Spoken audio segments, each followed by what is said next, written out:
Morte. Oh, did well there. This is Helgason. Oh, Morte wanted it back.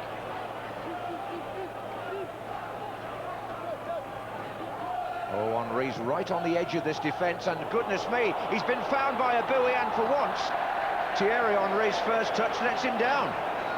It's almost a collector's item. Certainly Fulham will be relieved because their defence was outwitted there.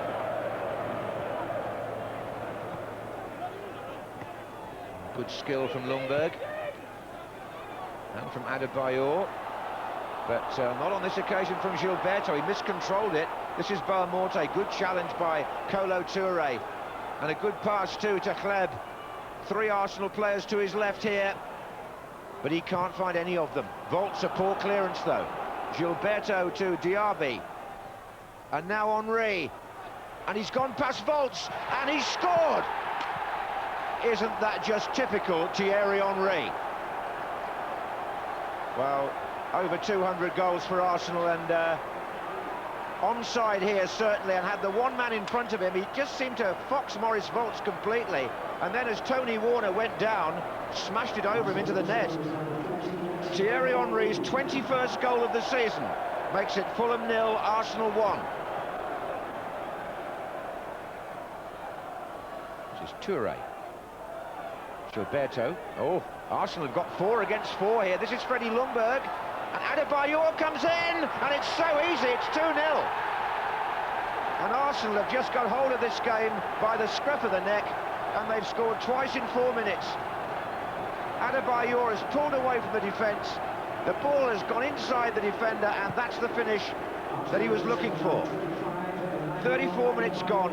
Arsenal, the team who've struggled away from home recently, lead by 2.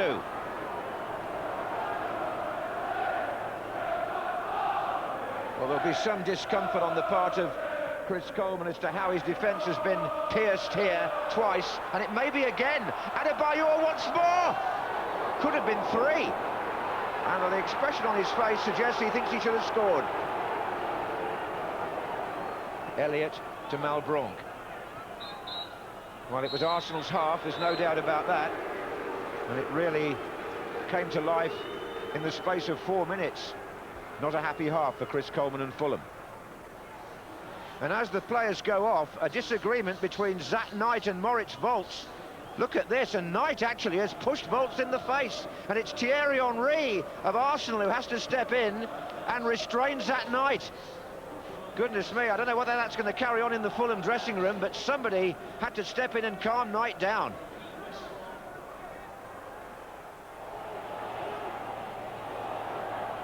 This is Henry. Oh, he's got past Volts again here. Thierry Henry. Oh dear, Freddie Ljungberg was in there on the near post, and it went right along the 6-yard box. And Fulham were within a whisker of going 3 behind there.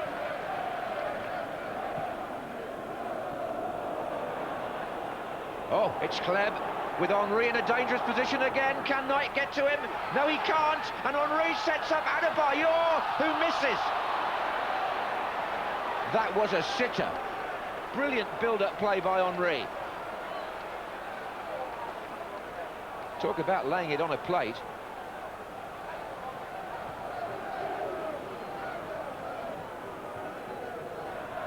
Deft header by Henry, gets it back from Kleb, turns and, oh, Elliott blocked by the referee for a moment there. Ljungberg and Adebayor are both on that side of the field. Here comes Adebayor, Ljungberg, no, Tony Warner with his legs. Arsenal are cutting them to ribbons at times. Another masterclass by Thierry Henry today. Adebayor, 2 to his right. Eboué. To his right is Kleb.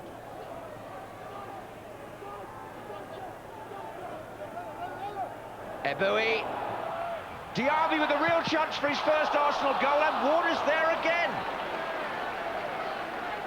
Well, Arsenal and Arsene Wenger must feel they should have locked this up with another goal or 2. Certainly had the chances. Henry again. Kleb. Henry. What a turn! God. Well, this is more like the Thierry Henry and the Arsenal that we were used to seeing week in, week out. There have been moments of individual brilliance from him today.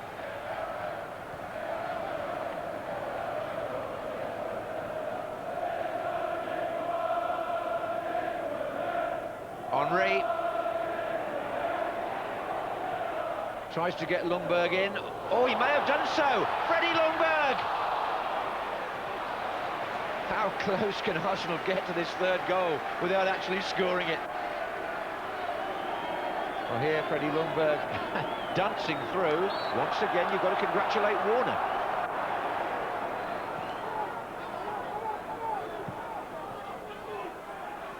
Radzinski. Oh, McBride to Malbronk, and that was probably the best effort from Fulham, certainly in the second half. Well, Arsenal will be satisfied to keep a clean sheet today, but they'll also reflect on this game, I would imagine, on the second half and think, why didn't we get the third goal? Or perhaps they will now. This is Ljungberg, and it's Henry, and they have. Well, it's been a long time coming, but it's always been on the cards. And Thierry Henry scores twice against Fulham, as he did at Highbury earlier in the season.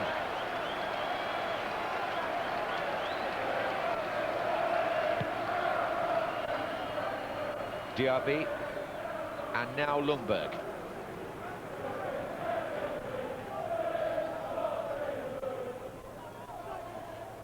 It's got Flamini coming up on the overlap here.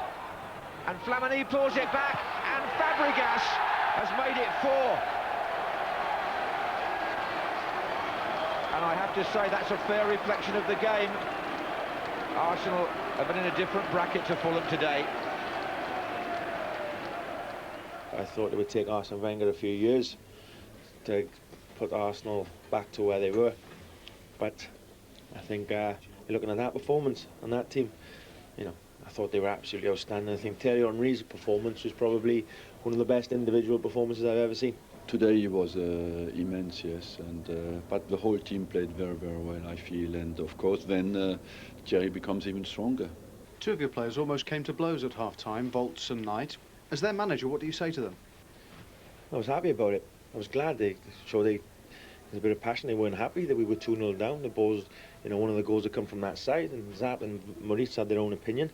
Nothing wrong with that. A bit of passion, something to say if they were like mice, but they weren't. Police are investigating a Now to Arsenal's greatest night in the Champions League. They drew 0-0 with Real Madrid in a pulsating game at Highbury to go through to the quarter-finals. 1-0 on aggregate. Arsenal through to the last 8 for the third time in 8 years.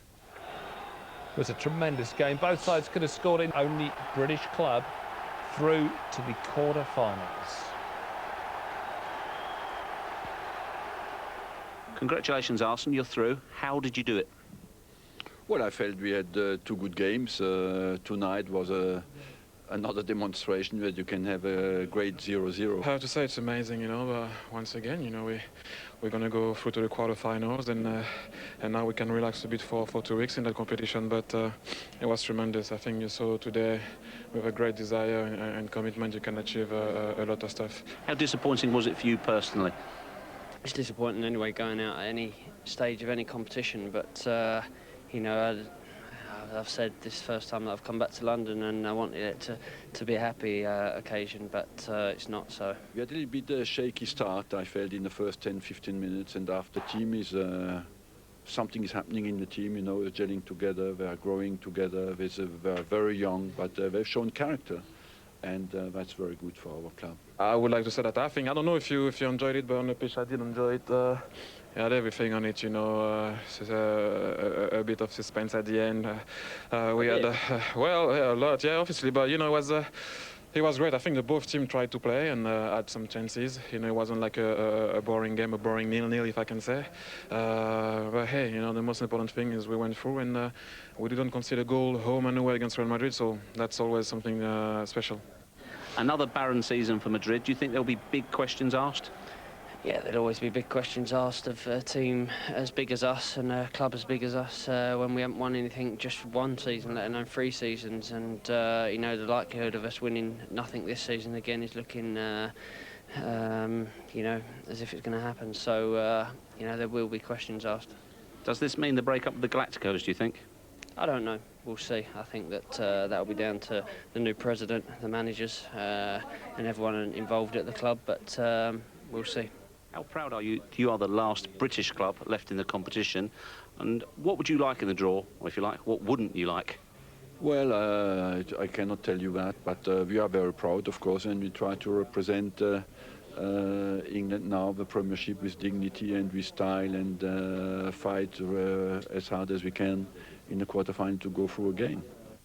Good focus defensively, and you could see a great teamwork out there today. As a footballer, you're really living for these moments with this passion and atmosphere in the stadium, and there was a crowd behind us. You could ask me tomorrow, but I think there are still a couple of very attractive teams in, but I don't have a special favorite. You have to focus on our game, and that's what we did over the 2 legs. We had a very good game in Madrid, and that put us in a good spot for tonight. And tonight we repeated a very good performance. And as I said, it was a team performance, and we all showed out there what we were made of.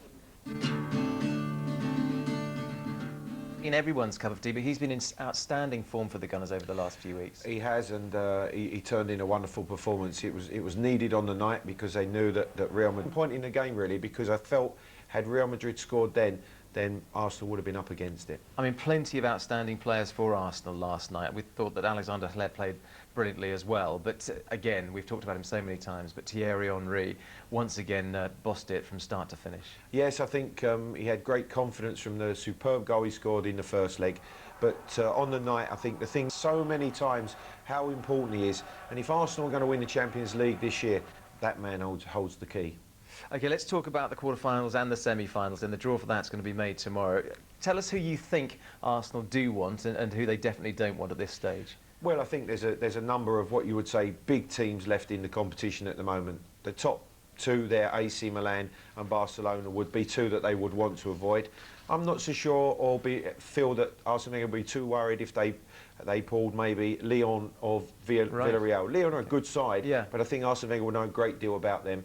Villarreal and Benfica, I think, would be their preferred choice. OK, in terms of what's going to happen then, part of you must be hoping in some respects that Arsenal don't win the Champions League. Explain that a little bit for us. Well, there is a situation, obviously, if Arsenal were to go on and win the Champions League this year, that and ourselves finish 4th, that they would have, there's been a change in the rules, that they would have the opportunity to obviously defend the trophy next year, and the 4th place would be lost to the Champions League. So we'll wait and see, Jonathan. May the best side win. Morrison has announced his retirement from football. The former England midfielder made just 1 appearance for conference side Tamworth after being sacked as Walsall player-manager last month. Morrison scored 98 goals for Arsenal before spells at Middlesbrough, Aston Villa and Portsmouth. I've had a good career, you know, there's no question, and you know, I just can't play at that standard anymore, you know, and it's difficult, and you know, I don't.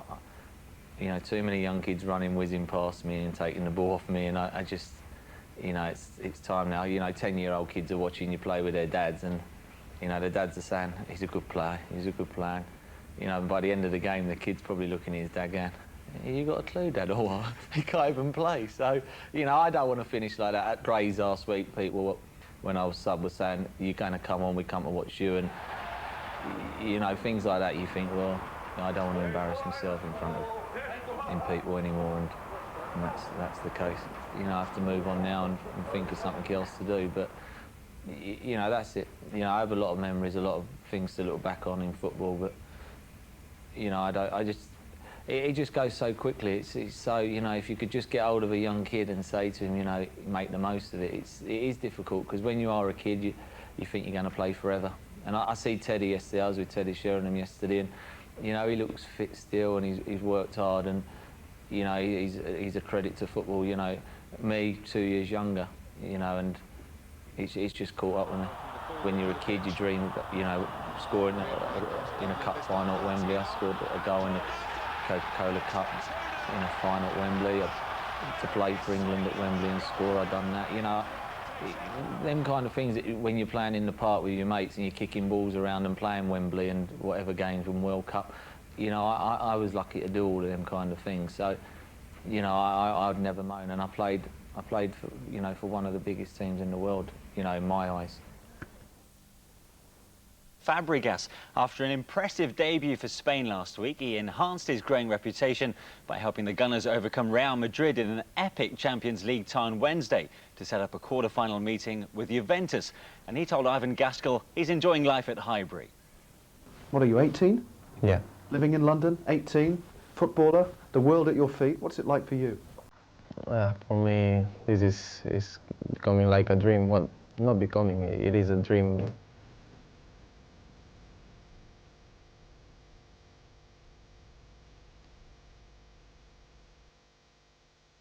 Ces, first of all, can I say, Arsenal have had a tricky season, but what a great week you've had. Yeah, to be honest with you, I think the last couple of weeks we've been playing very well. Even the day at Blackburn, we were quite happy with the performance, disappointed with the result, but I think now we have to look forward. It has been a fantastic 2 weeks, but we have to stay with the feet on the ground again and realize that we haven't done anything yet. We are quarterfinals, is a big step forward for us, but now it's Liverpool, big game. We need to get into the Champions League again, and we will see. What about the next step in the Champions League? Juve, Patrick Vieira, that's quite a prospect. What are you most looking forward to about that? Yeah, of course, but you have to be professional, and first we have to look to the Liverpool game, because it's going to be really important. They are 10 points ahead, and we need the 3 points, of course, because we cannot miss any point until the end of the season, and we will try to do it. So you're obviously, as they say, focusing on the next game, but when that draw was made, and you must have taken an interest in your next opponent, what was the reaction? Yeah, the reaction was, I mean, I think in these kind of competitions, every team is very dangerous, you know. I think no one expected us to beat Real Madrid, and we did. So you never know, but of course Juventus, they are first on the league, Italian league. Is a very tough. It's going to be a very tough game, but I think if we play the same way we are doing the last couple of weeks, and with these fans, I'm sure we can get through. There's a true camaraderie or spirit among you, it seems. Yeah, I think the spirit is very high. I mean, we are all winners. We want to win every game. It's not that. I think when you go to the pitch and you start when the referee puts the, how do you say, the whistle? Yeah, whistle. Sorry. So I think everyone wants to win. We want to fight for every ball. We think we can get to the Champions League next year, and of course we can get through to the semi-final. Thierry Henry against Fulham showed again, as he has done so often, what a talent he is. What's it been like for you to watch at close quarters and learn from a man who is becoming a legend in his own lifetime? He's not becoming a legend. I think he is a legend already, and what he has done for Arsenal during the last 6 years is unbelievable. And the goals he has scored, you know for sure that he's gonna score probably about between 20 and 30 goals a season. So in a team who plays Champions League, who wanna win everything, this is really important. And you know, Thierry is a great person as well, outside of the pitch, and I think that also shows the great guy he is. Away from football though, an 18-year-old in London, what's life like in the capital city of England? It's good. I mean, I really like London. I'm really happy here.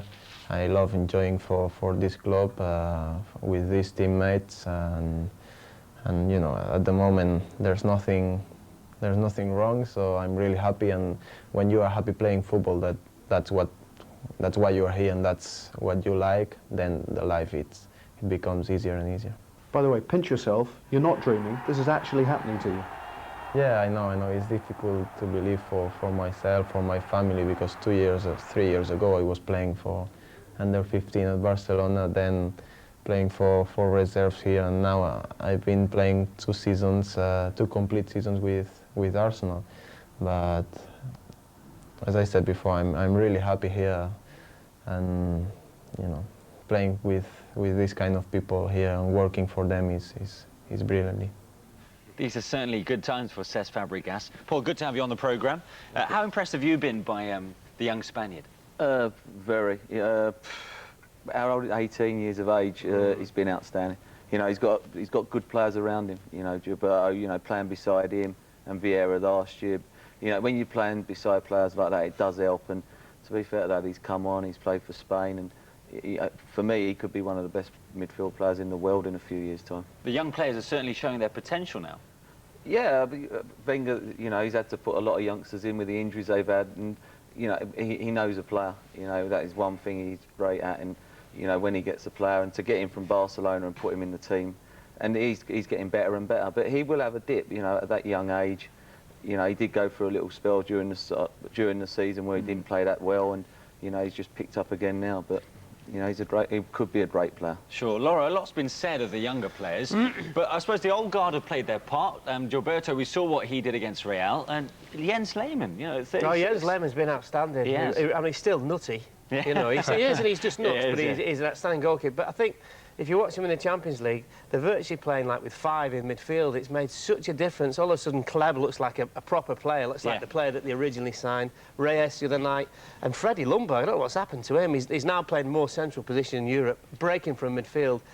But you got the fella up front. The fella up front is just absolutely magnificent. Henry, just brilliant. The other night against Madrid, he occupied all their 4 defenders, and people like Salgado and Roberto Carlos virtually never got forward because of him. They're frightened to death of him. And talking about Patrick Vieira, he's coming back now to Highbury. He says it was destiny. This was bound to happen. How influential is he going to be on the outcome? These things often sort of come up in football, but I mean, I look at Arsenal and I look at the way that they've been, you know, in Europe and a different side. But I have to feel that this is as far as they'll go because, yeah, I know it's going to be controversial, but on this couch in particular. But I tell you what, this Juve side are really good, and they've got a steal about them in midfield. Vieira's one, you know, with the likes of Trezeguet out front, Ibrahimovic as well. They're very powerful, but certainly they have got it going in Europe, and you know, that's a positive for them. And at home, they're a difficult prospect, Arsenal. Did I see you nodding your head there, Laura? Well, I'll tell you what, I saw both games against Werder Bremen, and Werder Bremen scored 4 goals against them and should have gone through, in fairness. So I'm going to have a tenner after the programme we go. They walk in Serie A. I think Paul will probably join you on that one. Yeah, they will, but... You know, I think Arsenal will beat them. I do. I really do. I think it does suit their game. What Laura was saying, they play 5 in midfield. And for me, they have the best player in the world. You know, people going about Ronaldinho. I think that Henry's more effective than Ronaldinho on his day, and long as you've got him, if he plays well... I just think that, that Juve will get into them a bit, and that'll be their problem. Okay. Madrid didn't. You guys are going to go at this all day, I can see. Well, you can see the best of Arsenal against Liverpool, not to mention tomorrow's other games at Manchester United and Charlton on Match of the Day 2. As always, join Adrian at 10:30, BBC 2. On Sunday, Liverpool looking to pick themselves up after their Champions League exit to Benfica on Wednesday night, and Arsenal hoping to carry on from where they left off on the same night. I have to say, I haven't felt like this before a match for quite some time.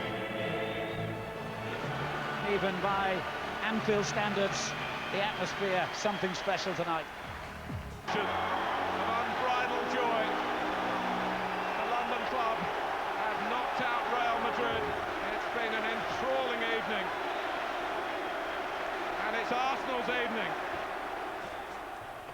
It's amazing, said Thierry Henry. Charlie Nicholas, do you think he was referring to the fact that Arsenal's makeshift defence had kept 2 clean sheets against one of the greatest attacking sides in Europe? Yeah, I think partly he's going in that direction. I think Thierry has seen a lot of the players perform against the big guys. Probably 6 weeks ago he was doubting it himself. So they came through it very well. I watched the game with Frank and it was just extra. I've never seen the Arsenal fans so emotional afterwards. Jeff, you know, they can be accused sometimes of not being the most vocal. But after the game, I think you could see it's one of the finest results I've had for many, many years. and I think it was justified. I think they deserved to go through. They were by far the better team in the Bernabeu. I thought they were the better team at Highbury, although Real Madrid did give them problems. And as well as the young players did, and I think there's been enough said of Fabregas, Senderos, Eboe, even Reyes, these type of players, yes, they're growing up, they're maturing, and it's improving. They've still got quite a bit of work to do. But I was really pleased for Lehmann. I think last season, and even the season when he first came and he went undefeated, he got a lot of stick because he was unpredictable. But this season, I think he's been player of the year. I think he's been exceptional. He had really good saves. He still has a couple of crazy decisions with pushing players away and things like that, but the rebound. But that is absolutely sensational. Yeah, eccentric but effective. No question about that. It's all the more remarkable in a way, Phil, though, because he's played in front of different defences week in and week out. Yeah, that's maybe a slight problem if you look at it in Arsenal's way, which has never been sort of the goalkeeper having too much work. That's what Arsenal would be worried about. But yeah, I think that is where the problem lies. That's where Arsenal's problems. They've had that many injuries. They've had that many different personnel playing at the back, trying to get understanding.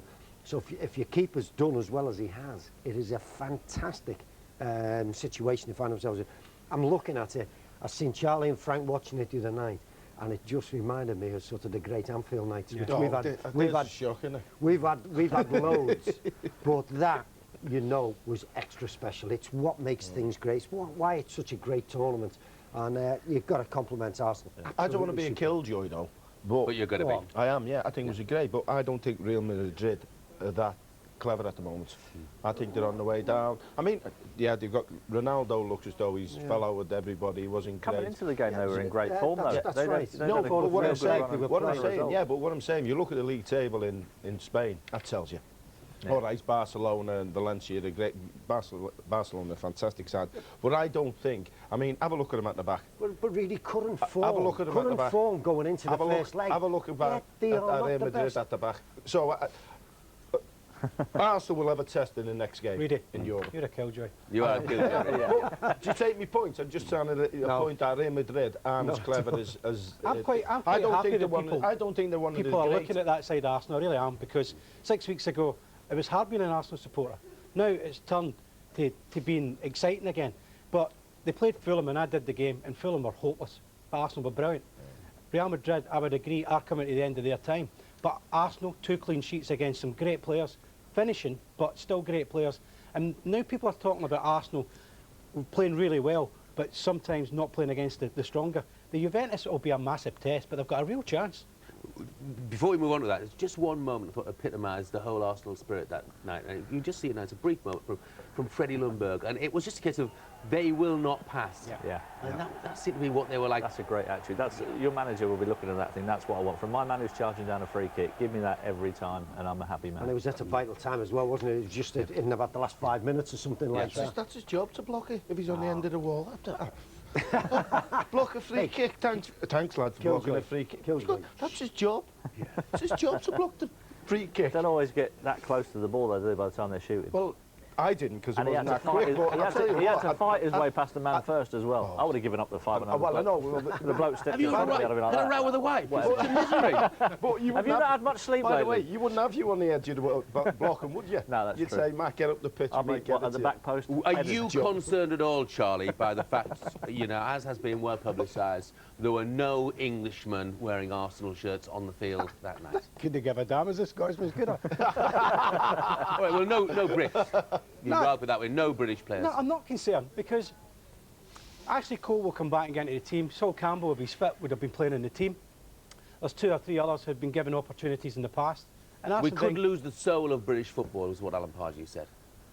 I disagree with Alan in that. I mean, for instance, if Alan Pardew sits down in the summer and looks at the list of players that are available, is he going to make a difference by signing a lesser quality British player to a top European player?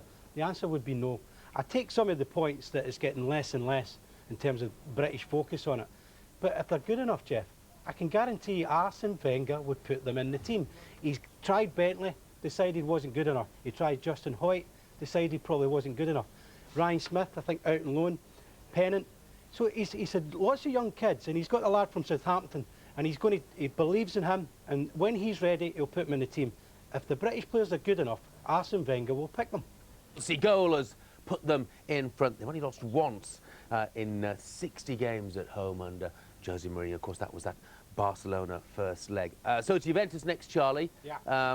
Only lost once so far in Serie A. Only Milan have beaten them this season. Do you feel confident that Arsenal can go through? Quietly confident. I did Juve in the first leg away to Werder Bremen. It's a different mentality now the Italians have got. You know, AC Milan's the same. They get 1-0 up and they used to sit and wait. Now they're going and attacking and trying to score more goals.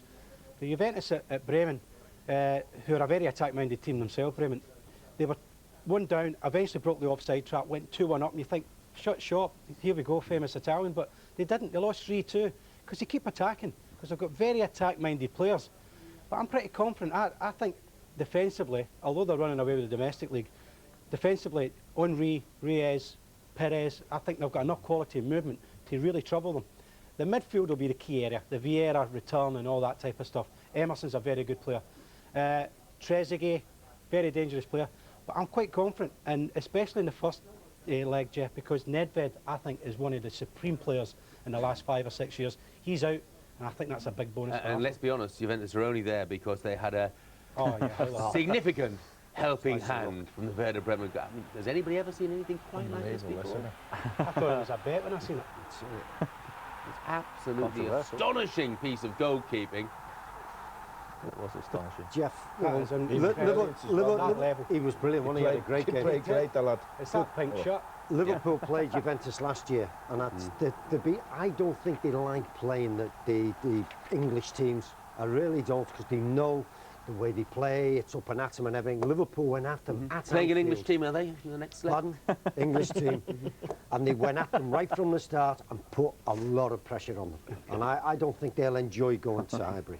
They play Liverpool, of course, on Sunday. Well, let's stick with you, Phil. After the goalless draw against Charlton, Rafa Benitez said, "We will score against Benfica." And he must have felt like choking on his words.